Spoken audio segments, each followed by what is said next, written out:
Halo semua, salam sejahtera Malaysia, teman-teman dan bapak yang amat dihormati. Satu lagi isu hari ini ataupun satu lagi maklumat yang saya rasa mungkin ramai tak tahu. Sekali lagi ini berkaitan dengan Daim Zainuddin, bekas Menteri Keuangan, dan juga istrinya Naimah. Nah, saudara-saudara, seperti yang kita sudah tahu bahwa Daim Zainuddin dan istrinya didakwa. Nah, pada akhirnya semua menantikan keputusan terkini case Daim Zainuddin berkaitan dengan pengisytiharan harta, berkaitan dengan aset-aset dan semua berkaitan dengan pengisytiharan harta yang juga melibatkan nama istri Daim Zainuddin. Nah, pada akhirnya satu lagi maklumat yang pasti membuatkan ramai terkejut. Saya ambil maklumat ini daripada FMT. Dan ini berkaitan dengan salah satu parti di Malaysia. Daim bukan pembiaya terbesar kami, kata Muda. Nah, di dalam artikel ini juga berkongsi bahwa istri kepada Daim Zainuddin adalah ahli kepada Parti Muda.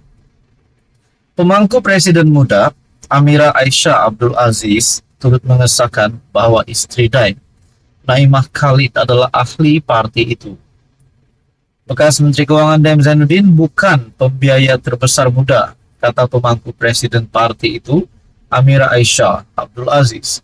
Nah, adakah selepas istri kepada Daim Zainuddin yang menjadi ahli kepada Parti Muda, kita dapat lihat bahwa Parti Muda kini mendapat peruntukan, mendapat dana, ataupun sehingga mereka mampu bertanding pada mana-mana PRU ataupun PRN, adalah mereka dibiayai oleh Daim Zainuddin dan istrinya. Nah, itu menjadi persoalan. Tapi pada akhirnya pemangku Presiden Muda, Amira sendiri, berkata bahwa Daim Zainuddin bukan pembiaya terbesar Muda.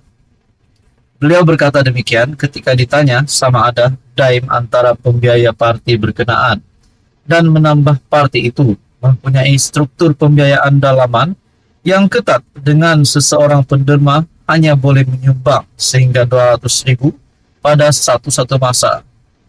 Sesiapa yang mahu mengatakan Daim adalah godfather atau pembiaya terbesar Muda, itu memang tidak benar, katanya kepada pemberita selepas forum di Advanced Tertiary College. Amira turut mengesahkan bahwa istri Daim, Naimah Khalid, adalah ahli Muda. Nah, mungkin tidak mustahil juga bukan Daim Zainuddin yang membiayai Muda, tetapi istrinya. Nah, itu kalau benar sudah pasti menjadi satu rahasia yang terbongkar yang pasti mengejutkan ramai juga. Beliau kemudian memberitahu FMT bahwa Daim bukan ahli parti. Amira juga berkata tidak adil mempertikai sumber pembiayaan Muda memandangkan tiada akta pembiayaan politik. Jika sesiapa mahu menyoal Muda mengenai pembiayaan politik kami selama ini konsisten mengatakan Malaysia memerlukan akta pembiayaan politik. Parti lain juga patut mendesak perkara ini.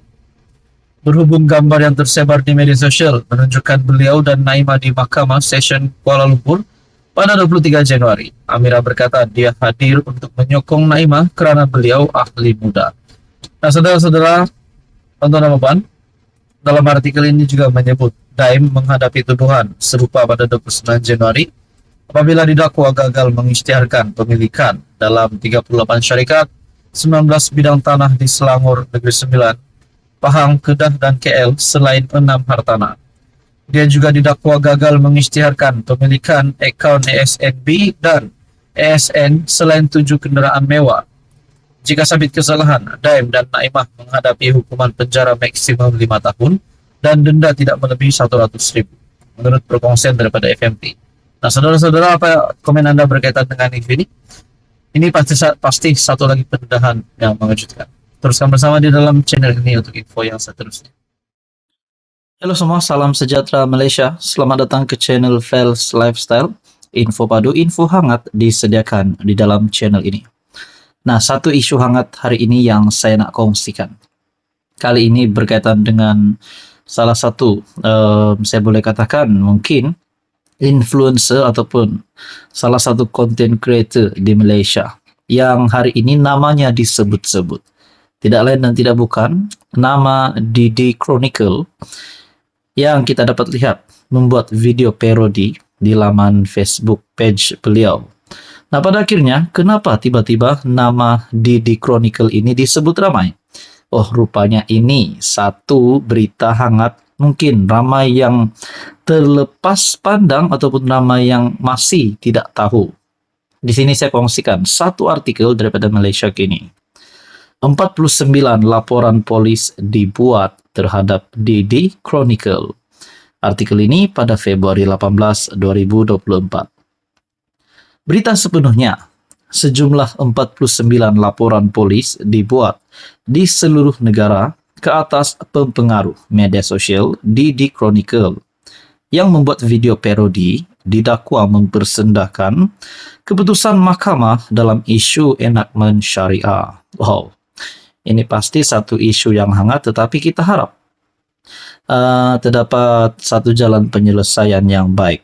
Nah, saudara-saudara, mungkinkah perkara ini akan membawa kepada penangkapan, pemenjaraan, ataupun mungkin denda? Nah, berapa denda ataupun berapa lama ditahan di penjara, kita tak tahu. Nah, saudara-saudara, itu semua hanya menjadi persoalan. Dalam artikel ini lagi berkongsi, Ketua Polis Negara Tan Sri Razaruddin Hussain berkata, kesemua laporan polis berkenaan adalah sehingga semalam kami menjangkakan jumlah laporan polis berhubung perkara itu akan bertambah, katanya kepada bernama.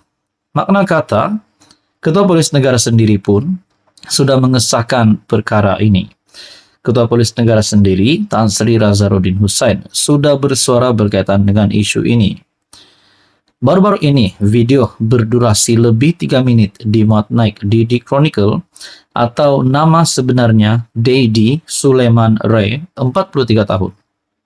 Dikecam netizen kerana didakwa mempersendahkan agama dan menghina mahkamah dengan menyatakan perbuatan minum arak dan berjudi tidak akan dikenakan hukuman. Nah, tuan-tuan dan puan, apa komen Anda berkaitan dengan isu ini? Sudah pasti ini satu kejutan lagi sekiranya Didi Chronicle ditangkap. Tapi saudara-saudara yang amat dihormati semua, kita harap keputusan ataupun terdapat keputusan yang kita jangkakan supaya tidak ada masalah bagi pempengaruh tersebut dan juga ini menjadi mendapat satu penyelesaian yang baik. Nah, apa komen Anda berkaitan dengan isu ini? Sekian saja, teruskan bersama di dalam channel ini untuk info yang seterusnya. Mohon bantu channel ini dengan menekan butang like, share, dan juga subscribe.